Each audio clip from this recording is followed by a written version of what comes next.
أعوذ بالله من الشيطان الرجيم. بسم الله الرحمن الرحيم.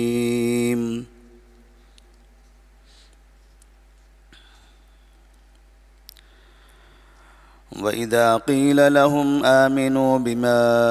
أنزل الله قالوا نؤمن بما أنزل علينا ويكفرون بما وراءه وهو الحق مصدقا لما معهم قل فلم تقتلون أنبياء الله من قبل إن كنتم مؤمنين وَلَقَدْ جَاءَكُم مُّوسَىٰ بِالْبَيِّنَاتِ ثُمَّ اتَّخَذْتُمُ الْعِجْلَ مِن بَعْدِهِ وَأَنتُمْ ظَالِمُونَ وَإِذْ أَخَذْنَا مِيثَاقَكُمْ وَرَفَعْنَا فَوْقَكُمُ الطُّورَ خُذُوا مَا آتَيْنَاكُم بِقُوَّةٍ وَاسْمَعُوا قَالُوا سَمِعْنَا وَعَصَيْنَا وَأُشْرِبُوا فِي قُلُوبِهِمُ الْعِجْلَ بِكُفْرِهِمْ قُلْ بِئْسَ مَا يَأْمُرُكُم بِهِ إِيمَانُكُمْ إِن كُنتُم مُّؤْمِنِينَ۔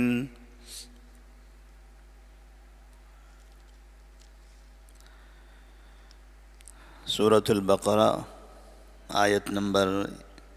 91، 92 اور 93۔ اللہ تبارک و تعالیٰ نے یہودیوں سے متعلق ان کی نافرمانی کا یہاں پر ذکر کیا ہے کہ کس طرح سے وہ قرآن مجید کا انکار کرنے کے لیے بہانہ بناتے رہے اور تورات پر ایمان سے متعلق انہوں نے نبی کریم صلی اللہ علیہ وسلم سے کیسے جھوٹ بولا۔ اللہ فرماتے ہیں وَإِذَا قِيلَ لَهُمْ آمِنُوا بِمَا أَنزَلَ اللَّهُ، جب ان سے کہا جاتا ہے، یہودیوں سے کہا جاتا ہے کہ تم اس پر ایمان لاؤ جو اللہ نے نازل فرمایا ہے، یعنی قرآن مجید پر۔ قالوا نؤمن بما انزل علینا، تو وہ لوگ کہہ دیتے ہیں کہ ہم اس پر ایمان لائیں گے جو ہم پر نازل ہوا، یعنی تورات پر۔ یہودیوں پر تورات نازل ہوئی تھی تو وہ کہتے ہیں ہم تورات پر ایمان لائیں گے، ہم قرآن پر ایمان نہیں لائیں گے۔ وَيَكْفُرُونَ بِمَا وَرَاءَهُ، وہ لوگ ایسا کہہ کر اس کا انکار کر رہے ہیں جو اس تورات کے بعد کتاب نازل ہوئی ہے۔ تورات پر ایمان کا اقرار تو کرتے ہیں، لیکن تورات کے بعد جو کتاب نازل ہوئی قرآن مجید، اس کا وہ کفر کر رہے ہیں، انکار کر رہے ہیں۔ وَهُوَ الْحَقُّ مُصَدِّقًا لِمَا مَعَهُمْ، حالانکہ یہ کتاب قرآن مجید حق ہے،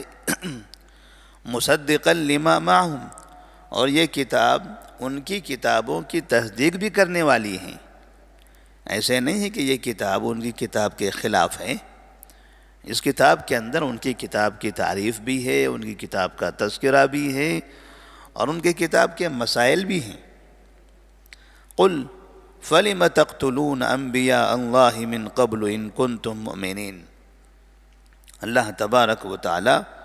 نبی کریم صلی اللہ علیہ وسلم سے خطاب کرتے ہوئے یہ فرماتا ہے کہ اگر واقعی تم تورات پر ایمان لا رہے ہو، ہم نے قرآن مجید پر ایمان لانے کے لیے کہا تو تم کہتے ہو ہم تورات پر ایمان لائیں گے۔ ٹھیک ہے،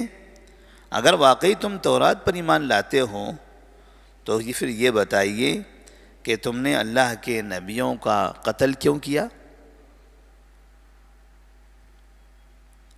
ان کنتم مومنین، اگر واقعی تم اس پر ایمان لانے والے ہو پہلے کی کتابوں پر، تو پہلے کے انبیاء کا قتل تم نے کیوں کیا؟ اس کا مطلب یہ ہوا کہ نہ تم قرآن پر ایمان لانا چاہتے ہو اور نہ تم اس سے پہلے کی کتابوں پر ایمان رکھتے تھے۔ اس لیے کہ اگر ہم نے قرآن پر ایمان لایا تو نبی پر بھی ایمان لائیں گے، اس لیے کہ قرآن نبی صلی اللہ علیہ وسلم پر نازل ہوا ہے۔ تورات پر ایمان لایا تو موسیٰ علیہ السلام پر بھی ایمان لائیں گے، انجیل پر ایمان لایا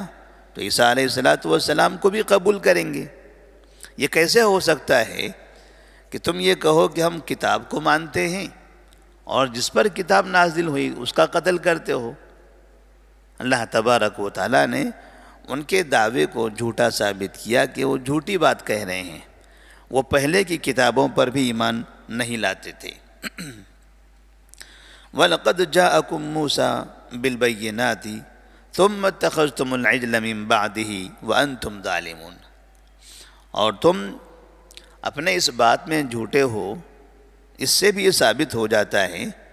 کہ اللہ فرماتے ہیں کہ تمہارے پاس موسیٰ علیہ السلام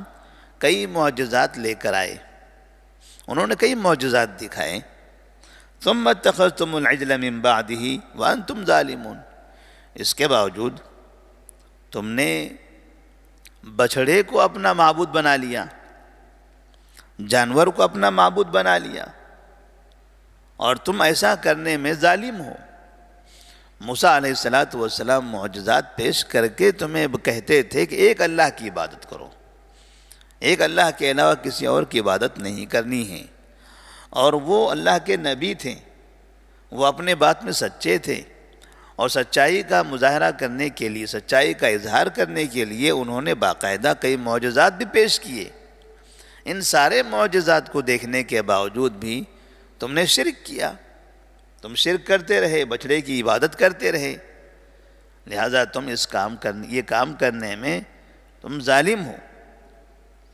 وَإِذْ أَخَذْنَا مِيثَاقَكُمْ وَرَفَعْنَا فَوْقَكُمُ الطُّورَ خُذُوا مَا آتَيْنَاكُمْ بِقُوَّةٍ وَاسْمَعُوا، اور یاد کرو اس دن کو جس دن ہم نے تم سے عہد لیا تھا، یعنی نبی کریم صلی اللہ علیہ وسلم کے زمانے کی جو یہودی تھے ان سے کہا جا رہا ہے، ان کے سابقہ لوگوں سے متعلق،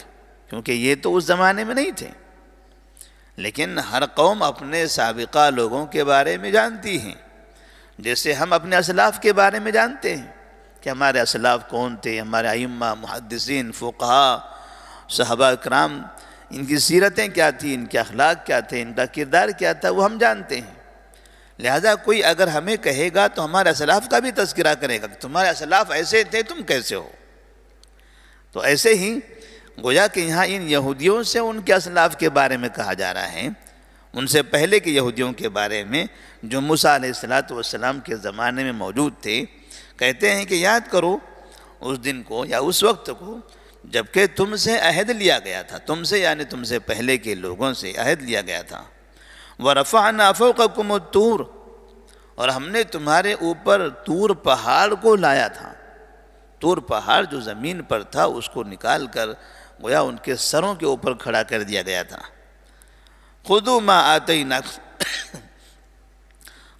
آتَيْنَاكُمْ بِقُوَّةٍ وَاسْمَعُوا، اور پہاڑ کو جب وہ آسمان کی طرف اپنے سر کے اوپر دیکھ رہے تو گھبرا گئے تھے۔ اللہ نے کہا دیکھو جو ہم نے تمہیں دیا ہے اسے قبول کر لو، یہ کتاب تورات اسے مان لو، اس پر ایمان لے آؤ، اس میں جو باتیں بتائی جا رہی ہیں اس پر عمل کرو، ورنہ یہ پہاڑ تمہارے سر پر گرا دیا جائے گا۔ تو اسے دیکھ کر ڈر گئے اور انہوں نے کہا سمعنا، ہم نے سن لیا، ہم آپ کی بات مان لیتے ہیں۔ اللہ تبارک و تعالیٰ نے پہاڑ کو ہٹا دیا، لیکن قالوا سمعنا وعصینا، وقتی طور پر تو انہوں نے ڈر کر یہ کہہ دیا کہ ہم نے سن لیا ہے، ہم آپ کی بات قبول کرتے ہیں، تورات پر ایمان لے آئیں گے، تورات کی باتوں کو تسلیم کر لیں گے، لیکن جب پہاڑ وہاں سے ہٹ گیا پھر وہ نافرمانی کرنے لگ گئے۔ وَأُشْرِبُوا فِي قُلُوبِهِمُ الْعِجْلَ بِكُفْرِهِمْ، اللہ فرماتے ہیں وہ اس وجہ سے ہوا کہ ان کا جو کفر تھا اتنی حد تک پہنچ چکا تھا کہ ان کے دلوں میں بچڑے کی محبت پلا دی گئی تھی۔ بچڑے کی جو محبت تھی، بچڑے کی عبادت سے جو محبت تھی وہ اتنی زیادہ گھر کر گئی تھی، ایسے دل کے اندر داخل ہو گئی تھی کہ یہ ساری نشانیاں ان کے اوپر اثر نہیں کر رہی تھی، نہ نبی کی باتیں، نہ تورات، نہ یہ پہاڑ کا ان کے سر پر لانا، یہ ساری چیزیں کچھ بھی ان پر اثر نہیں کر رہی تھی۔ قل بئس ما یأمرکم بہ ایمانکم ان کنتم مؤمنین، اللہ نبی سے فرماتے ہیں اے محمد صلی اللہ علیہ وسلم آپ کہہ دیجئے تمہارا ایمان کیسا برا ایمان ہے کہ جو تمہیں اس چیز کا حکم دے رہا ہے۔ اگر واقعی تم ایمان والے ہوتے، ایمان لے آتے، تو تمہیں یہ شرک کا، تمہارا ایمان کفر اس شرک کا حکم نہیں دیتا، ایمان اچھائی کا حکم دیتا ہے۔ تم کہتے ہو ہم ایمان لاتے ہیں، تورات کو مانتے ہیں، اور پھر ایمان کے ساتھ ساتھ تم جانوروں کی عبادت بھی کرتے ہو، رب کی نافرمانی بھی کرتے ہو، نبی کی نافرمانی بھی کرتے ہو، تو تمہارا کتنا برا ایمان ہے کہ تمہیں ایسی برائی کی تعلیم دیتا ہے۔ ان کنتم مؤمنین، اگر واقعی تم مومن ہوتے تو پھر تم ایسی برائی کا کبھی مظاہرہ نہ کرتے۔ تو اللہ تبارک و تعالیٰ نے یہاں پر یہودیوں سے متعلق جو باتیں بتائی ہیں کہ وہ اس وجہ سے قرآن مجید پر ایمان نہیں لا رہے تھے، جیسا کہ گزشتہ کی آیتوں میں بیان کیا گیا، وہ یہ سمجھتے تھے کہ محمد صلی اللہ علیہ وسلم ان میں سے آئیں گے، نبی ان میں سے آئے گا۔ لیکن جب انہوں نے دیکھا کہ وہ کفار مکہ مکہ کے جو لوگ تھے، ان کے خاندان میں سے، ان کے قبیلوں میں سے محمد نبی بھیجے گئے، تو انہیں حسد ہونے لگا، انہیں نفرت ہونے لگی، انہیں بغض ہونے لگا، اور اس کی وجہ سے نہ نبی کو انہوں نے مانا اور نہ قرآن مجید کو انہوں نے تسلیم کیا۔ اللہ تبارک و تعالیٰ سے دعا ہے کہ اللہ تبارک و تعالیٰ ہم تمام کو حسد سے، بغض سے، نفرتوں سے محفوظ رکھیں، اور اپنے نبی پر، اپنی کتاب اور قرآن مجید پر ایمان لانے کی توفیق عطا فرمائے، اس پر عمل کی توفیق دیں۔ السلام علیکم ورحمۃ اللہ وبرکاتہ۔